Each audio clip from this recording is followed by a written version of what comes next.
জীবনে সেরা এবং সবচেয়ে সুন্দর জিনিসগুলি দেখা বা স্পর্শ করা যায় না, সেগুলি হৃদয় দিয়ে অনুভব করতে হয়। তেমনি স্বামী স্ত্রীর মধ্যে ভালোবাসা সবসময় বলে প্রকাশ করতে হয় না, হয়তো অনুভব করে নিলেই জীবন হয় মহিমান্বিত। হয়তো চিত্রনায়িকা পরিমণি সাবেক স্বামীর মৃত্যুতেই উৎসর্গ করে লিখেছেন, নিহতের ডাকে দিলে যে সারা, ফেলে গেলে শুধু নীরবতা, যার চলে যায় সেই তো বোঝে বিচ্ছেদের কি যন্ত্রণা।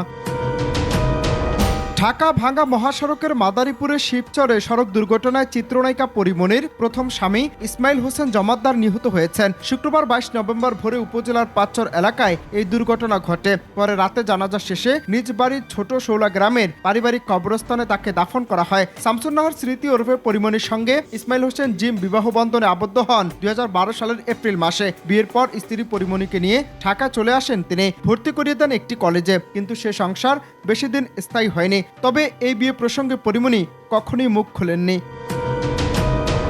ইসমাইল ছিলেন পরিমণির প্রথম স্বামী। তাদের দাম্পত্য জীবনের কোনো খবরের পাতায় তেমন একটা আসেনি, কারণ কেনই বা আসবে? পরিমণি তখনও নায়িকা বনে যাননি। তখন তিনি ছিলেন গ্রামের 8-10 জন সাধারণ তরুণীর মতোই, যাকে এখন পরিমণি নামে চিনছেন।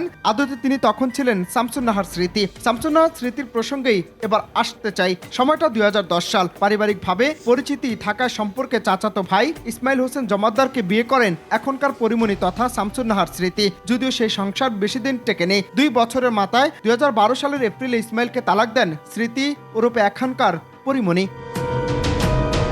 এখন বিষয় হচ্ছে, পরিমণির প্রথম স্বামী ইসমাইলের সাথে বিবাহ বিচ্ছেদ হওয়ার পর নতুন জগতে অর্থাৎ সিনেমা প্রাঙ্গণে পা রাখেন শামসুন্নাহার স্মৃতি ওরূপে পরিমণি। তবে তার প্রথম স্বামী সড়ক দুর্ঘটনায় মারা যাওয়ার পর আসলে তিনি যে ফেসবুক পোস্ট সামাজিক যোগাযোগ মাধ্যমে দিয়েছেন, সেটি নিয়ে আসলে প্রয়াত স্বামীকে উল্লেখ করে দিয়েছেন নাকি ভিন্ন কিছু, সেটা এখনো নিশ্চিত হওয়া যায়নি এবং নায়িকা পরিমণি এ নিয়ে এখনো কোনো কিছু স্পষ্ট করেননি।